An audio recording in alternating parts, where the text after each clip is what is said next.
घड़ी के हमारे बीच में पधारे प्रतापगढ़ से श्री मांगीलाल जी डांगर साहब नीनामा जी को मैं आमंत्रित करूंगा वो मंच पर पधारे और जोर से इनका देना चाहता हूँ। माननीय विधायक जी अपने यहाँ के, उनको अगर विधानसभा का विधायक वहाँ का प्रचारक स्टार प्रचारक बनाया है, इसलिए आज अपने बीच में मौजूद नहीं हो पाए। एक बार अपने विधायक जी की ओर से भी तालियों, जोरदार तालियों का स्वागत और हमारे मानू दादा के लिए भी एक बार जोरदार तालियों का स्वागत।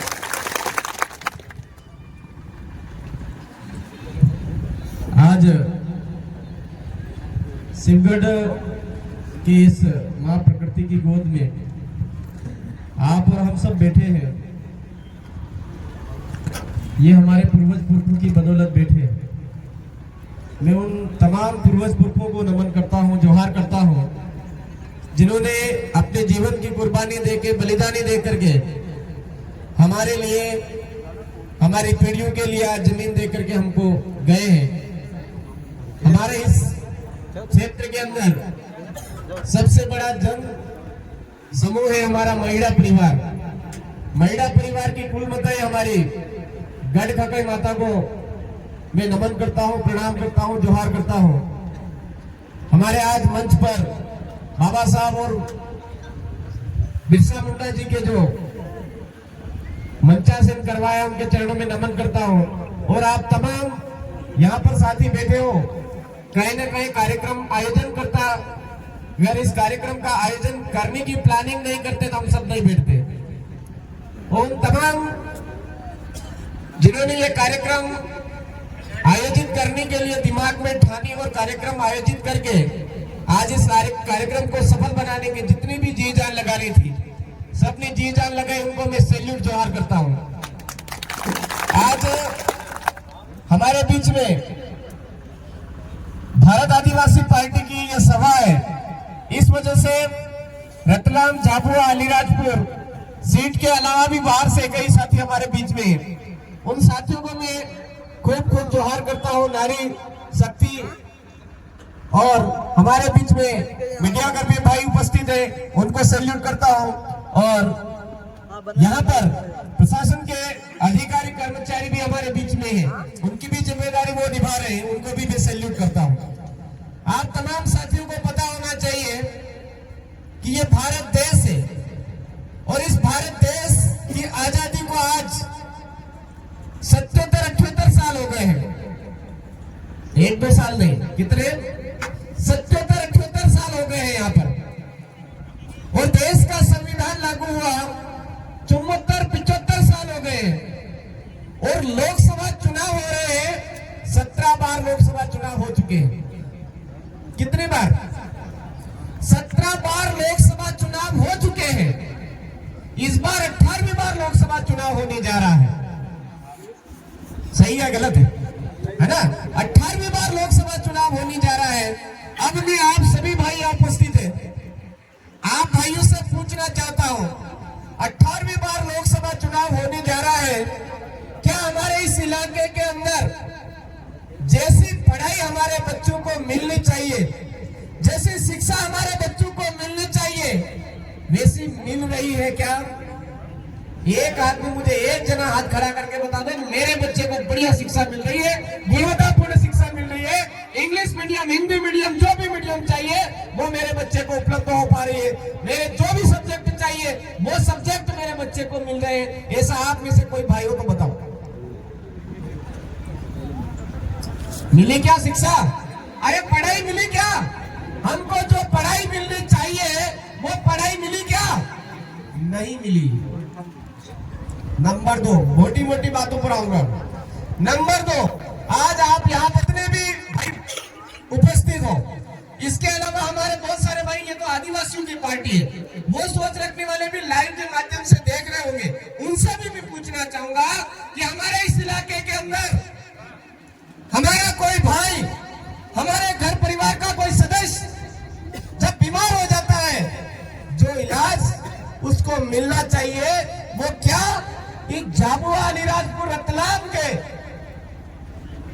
ब्लॉक स्तर पर या जिला स्तर पर उपलब्ध है क्या? है क्या?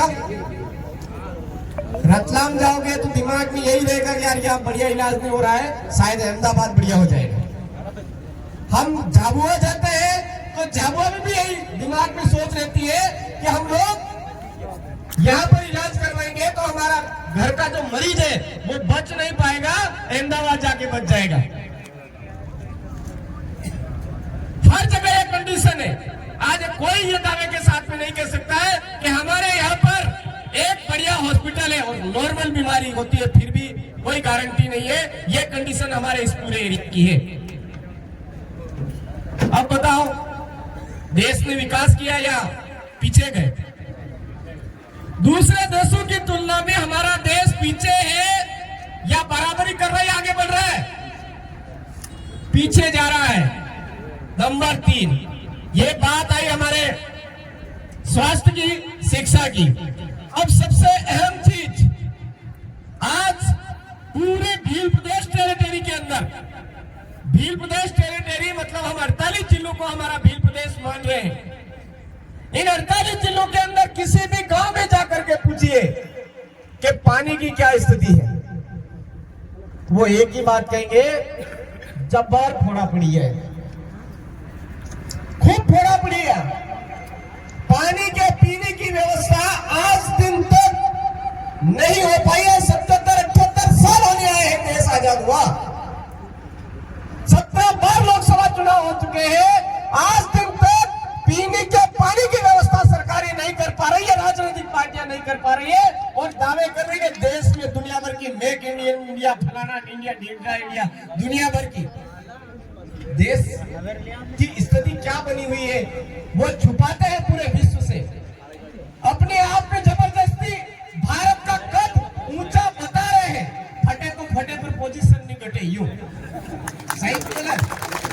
वास्तव में हमारे इस इलाके के अंदर, भारत देश के गांव के अंदर यह स्थिति इन लोगों ने बना रखी है।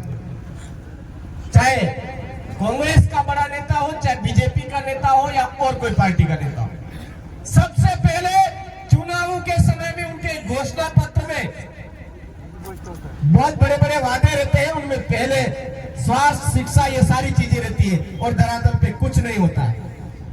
होता है क्या? नहीं होता है। आज हमारे इलाके के अंदर ये जो हमारा इलाका है, कौन सा, जो भील प्रदेश का इलाका जिसको हम मान रहे हैं, वो मध्य प्रदेश का इलाका हो, राजस्थान का इलाका हो, चाहे गुजरात का इलाका हो, चाहे महाराष्ट्र का इलाका हो, इस इलाके के अंदर 5वीं अनुसूची के प्रावधान में विशेषाधिकार है। 5वीं अनुसूची के प्रावधान और विशेषाधिकार होने के बावजूद आज इस इलाके का जो युवा है, इस इलाके का जो बुजुर्ग है, इस इलाके का जो किसान है, वो दर दर की ठोकरें खा रहा है। 5वीं अनुसूची के इलाके का क्यों ठोकरें खा रहा है? और ये कब पता चला? कोरोना काल में। शायद आप में से भी बहुत सारे भाई जयपुर की तरफ से भागते भागते आए होंगे, भीलवाड़ा की तरफ से भागते भागते आए होंगे, चित्तौड़ की तरफ से भागते भागते आए होंगे। और उस टाइम में भागते भागते आए, उस समय में किसी भी बीजेपी वाले ने बस भेजी थी क्या? कांग्रेस वाले ने बस भेजी थी क्या? तो फिर चुनाव आते भूल कैसे जाते हो भाई? यही तो टाइम है वो जवाब देने का। अरे हमारे बहुत सारे परिवारों के बच्चे मर गए तो भी इन्होंने कोई रियायत नहीं बरती और जबरदस्त आदिवासियों के साथ में अत्याचार किया। जो मजदूर था उसके साथ अत्याचार किया, किसानों के साथ अत्याचार किया। अंधाधुंध डंडे बरसाए, ना पानी की व्यवस्था करी, ना खाने की व्यवस्था करी, ना आने जाने वालों के लिए कोई व्यवस्था करी। और अभी वोट चाहिए तो गांव गांव बसें भेज देंगे, वोट चाहिए तो गांव गांव पुड़िया भेज देंगे, वोट चाहिए तो गांव गांव बिस्किट भेज देंगे, वोट चाहिए तो गांव गांव ओरिजिनल खुराक चाहिए तो वो भी भेज देंगे। सही है गलत है? सबसे ज्यादा उसी को भेजते हैं, उसमें पता नहीं कितना जहर मिला हुआ है, उसी के जरिए सत्ता पर काबिज होते हैं ये लोग। तो उस समय में क्यों नहीं? आज मैं आपसे पूछना चाहता हूं, नोटबंदी याद करिए। नोटबंदी में जिसके पास में वास्तव में 500,000 के नोट थे, वो कभी आपने लाइनों में देखे क्या? कोई नहीं देखा। बेचारा गरीब, शोषित, अत्याचार जिस पे होता आ रहा, वही लोग लाइनों में लगे हुए मिले। तो इसका करवाने वाला कौन? आज देश के अंदर हर आदमी के ऊपर कर्जा कितना बढ़ गया है? 7 गुना कर्जा। 7वें नंबर पर, 8वें नंबर पर आज भारत चल रहा है कर्जे के मामले। और वो बोलते हैं कि हमने देश में बहुत विकास कर लिया।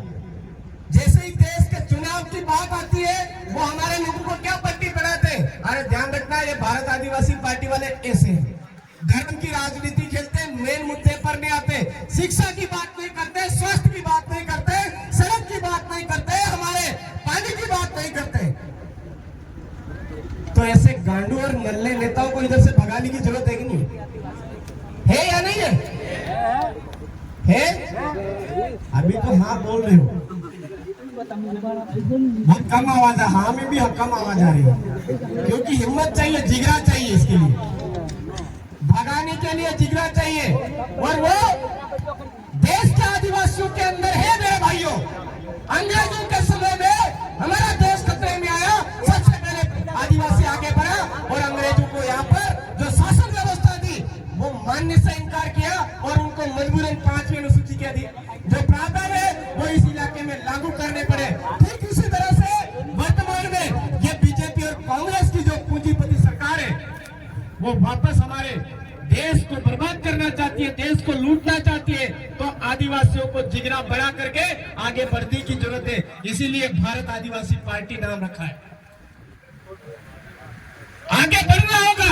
आज देश की जमीन खतरे में है, देश का लोकतंत्र खतरे में है, देश का संविधान खतरे में है, देश का नियम कानून कायदा खतरे में है। बाबा साहब अम्बेडकर की जो योग्यता थी, पढ़ना पढ़ाई करना, उनकी जो योग्यता थी, उनकी योग्यता के बराबर इन तटपुंजों के पास एक छोटी सी वो भी नहीं है। और ये देश का संविधान बदलने की बात कर रहे हैं। हर कोई मर्जी पड़े, वो कह रहा है देश के संविधान को बदल डालो। पता करते हैं उसकी योग्यता क्या है, तो बड़ी मुश्किल से 8वीं पास मिलेगा, बड़ी मुश्किल से 10वीं पास मिलेगा, वो भी फर्जी तरीके से डिग्री बना के लाया हुआ। और वो कह रहे देश का संविधान बदल डालना चाहिए। आज पूरे विश्व का नंबर 1 लिखित संविधान अगर है तो वो भारत का है, और वो है बाबा साहब अम्बेडकर की बदौलत है। बाबा साहब अम्बेडकर ने हमको संविधान, लिखित संविधान दिया, और उसकी बदौलत इस भारत देश के अंदर हर कौम को बोलने का अधिकार है, हर कौम को अपने जीवन जीने का अधिकार है, हर कौम को स्वतंत्रता समानता का अधिकार है। उसको ये लोग तोड़ना चाहते हैं और वर्ण व्यवस्था लागू करना चाहते हैं। मतलब गरीब गरीब रहना चाहिए, ऊपर उठ के बात नहीं करना चाहिए, आंख से आंख मिला करके बात नहीं करना चाहिए। ऐसी सोच रखने वाली कांग्रेस और बीजेपी पार्टी है। अब कांग्रेस वाले कहेंगे नहीं नहीं ये हमारी नहीं, ये तो बीजेपी की। क्या कहते हैं? ये हमारी सोच नहीं है, ये तो बीजेपी की है। अरे भाई, जब बीजेपी गलत कर रही है तो आप मौन धारण करके क्यों बैठे रहते हो गूंगे की तरह? एक गुक्का बन करके बैठा हो, ऐसा गुक्का बन करके क्यों बैठे रहते हो भाई? कांग्रेस बोली क्या कभी? नहीं बोलती है। और तो और अभी हमारे उधर आपने देखा ही होगा, बांसवाड़ा डूंगरपुर की सीट पर जो मालविया जी बोलते थे मक्की तो मैं खाती है मारा पायो, फलाना की है, टेकड़ा की है, वहां गणेश मेर पर वहां कहिया नहीं मैं तो वहां सबके हाउ बीजेपी लगी। ऐसे नेता हो गए। आज बीजेपी और कांग्रेस दोनों मिलकर के देश को बर्बाद करने का काम कर रही है। तो आपको ये सतर्क रहने की जरूरत है। जितना हो सके अपने दम पर अपनी सीट को जिताने की कोशिश करनी। अभी चित्तौड़गढ़ के अंदर उनको लगा कि भाई ऐसे काम चलने वाला नहीं है, तो कोई ऐसे फर्जी वॉलपेपर करके ऐसा ऐसा करके ऐसा ऐसा करके हमारे लोग बोले इतने एकदम से गुमराह भी हो जाते। ये साजिश आपके यहाँ भी हो सकती है। तो मैं आपसे यही कहूंगा कि आप थोड़ा दमखम दिखाइए, जी जान लगा करके इस भारत आदिवासी पार्टी को जी जान लगा करके जिताने का प्रयास करिए। क्यों? क्योंकि हमारे बाप दादाओं ने भूखे रह करके भी, प्यासे रह करके भी 35,000 आदिवासियों ने अंग्रेजों से मुकाबला किया और हमारे इलाके का कानून 5वीं अनुसूची के अधिकार दिलाए। वो उस समय में उनको जरूरत पड़ी तो लठ भाटे गोफन सारी चीजों का इस्तेमाल किया। आज की तारीख में हमको लठ भाटे गोफन की जरूरत नहीं है। आज हमको सोच समझ करके बटन दबाने की जरूरत है। अगर हम ईमानदारी से एक एक घर से, हर परिवार से एक एक वोट निकाल करके पोलिंग बूथ पर ले जाएंगे और वोट दिलवाएंगे तो ये जो बेईमान लोग हैं अपने आप इस देश से बाहर हो जाएंगे। जो इस देश को बर्बाद करना चाहते हैं, देश को बर्बाद करने की सोच रखना चाहते हैं, उन नेताओं का यहाँ से सफाया हो जाएगा। हमको कहीं पर भी लाटे भाटे उठाने की जरूरत नहीं है। आज के समय में बाबा साहब ने, हमारे पूर्वज पुरखों ने हमको देश का संविधान हमारे हाथ में दिया और खास करके लोकतंत्र और वोट का पावर दिया है। मेरे भाई, हम वोट का इस्तेमाल सही जगह करें, सोच समझ कर करें। ये बात मैं आपके बीच में कहने आया हूँ। अब रही बात यहाँ की, तो रतलाम जिले के अंदर मेरे भाई, अपने भाई बैठे हुए हैं, उनको थोड़ी सी सुनाना जरूरी भी हो गया। क्यों जरूरी हो गया? क्योंकि मैं सीगढ़ में छाते ठोक करके बोला था ये भाई है, इनको जिताओ, ये काम नहीं करते तो हम बैठे हुए हैं। ये बात बोली थी या नहीं बोली? अब 2.5 साल हो गए। 2.5 साल में मैं इन नल्ले लोगों से पूछना चाहता हूँ, हमारे इलाके के अंदर संवैधानिक जन जागरण के शिविर क्यों बंद है? जब वोट चाहिए थे, आपको जीतना था, दौड़ा दौड़ा करके आप बर्थडे पर भी संवैधानिक जन जागरण कार्यक्रम रखते थे। आज आपको बता रहा हूं मैं, इस सीकर और सैलाना के अंदर किसी का फोन नहीं आया मेरे पास में। भानु सिंह जी गामर का फोन आया मुझे। क्यों डर रही है? क्योंकि इन्होंने गुंडागिरी की है, रट रही है। ये बेवकूफ बनाने की कोशिश कर सकते हैं।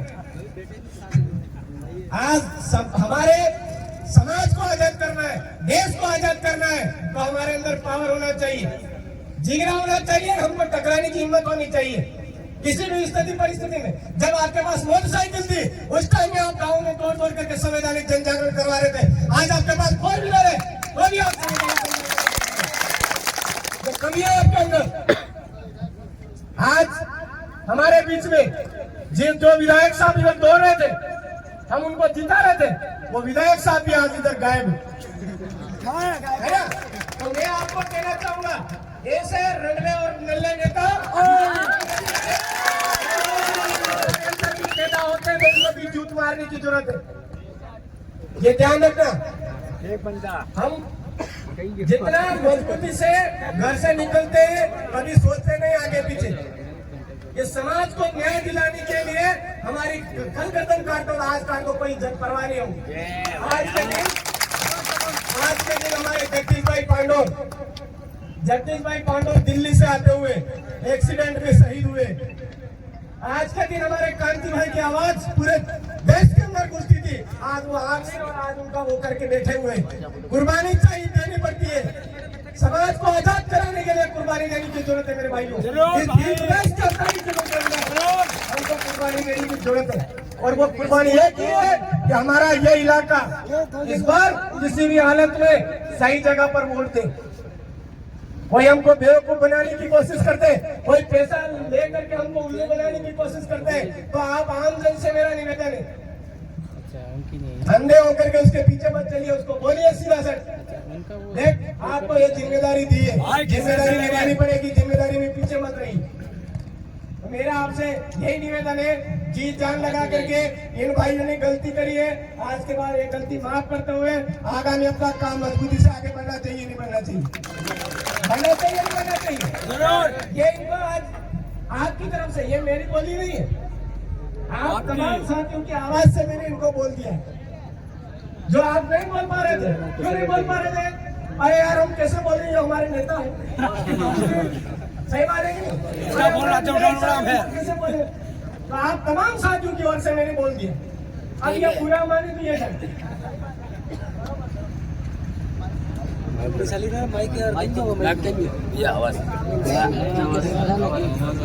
मैं आपसे यही बात कहूंगा। आज बालू सिंह जी गामर को मुझे पता है, ये इलाका छाती ठोक करके जिता के लाएगा। लाएगा नहीं लाएगा? कैसे लाएगा मैं बताओ। महाराणा प्रताप जब अंग्रेजों से लड़ रहे थे, महाराणा प्रताप जब अंग्रेजों से लड़ रहे थे तो उनके पास में पैसों वाली फौज थी या ईमानदारी वाली? इस भारत आदिवासी पार्टी के साथ में पैसों वाली फौज है या ईमानदारी वाली? ईमानदारी। कितने जने हाथ उठा करके बताओ देखिए। ये है बॉस। आपको खूब खूब सैल्यूट जोहार। ये जो जज्बा है आपके अंदर, ये होना चाहिए।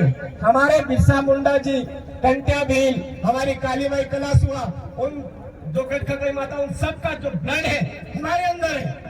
जहाँ पर भी अन्याय, अत्याचार, शोषण होता है, जहाँ भी देश खतरे में आता है, उस टाइम में आदिवासी आगे बढ़ता है। आज आदिवासी ने ये बीड़ा उठाया है। आपको पीछे आज के बाद में कोई किंतु परंतु नहीं, किसी के ऊपर आरोप प्रत्यारोप नहीं। जब तक हम बालू सिंह जी ग्रामर को यहाँ से हमारे इस पूरे इलाके की आवाज को दिल्ली नहीं भेजेंगे, तब तक चुप नहीं बैठेंगे। घर घर जाना पड़े जाएंगे। ये आज अपन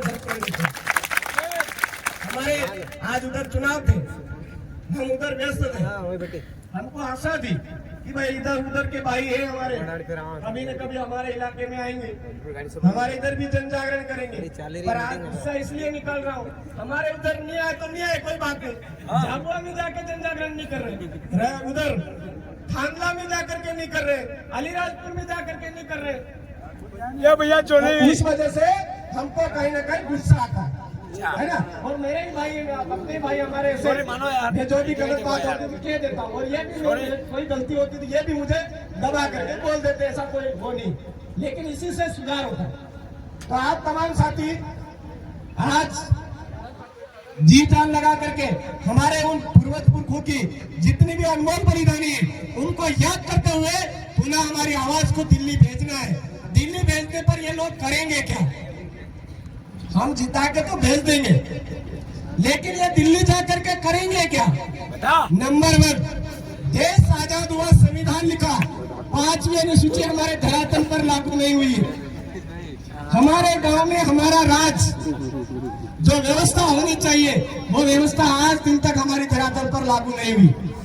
हमारे नाम पर हमारे इलाके का करोड़ों रुपया आता है, वो करोड़ों रुपया हमारे धरातल पर इन लोगों ने नहीं लगाया। क्यों? आज हमारे इलाके के अंदर हमारे को जो नौकरियां मिलनी चाहिए, एक भी नौकरी नहीं मिली।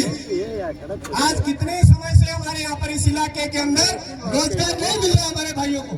तो हम बोलेंगे कि आर्टिकल 244(1) के अनुसार आरक्षण व्यवस्था जब तक धरातल पर लागू नहीं होती है, तो अभी उधर पूर्वी भारत में खबर आई थी कितनी जिन्होंने एक साथ वोट ही नहीं दिया, ऐसा भी हुआ।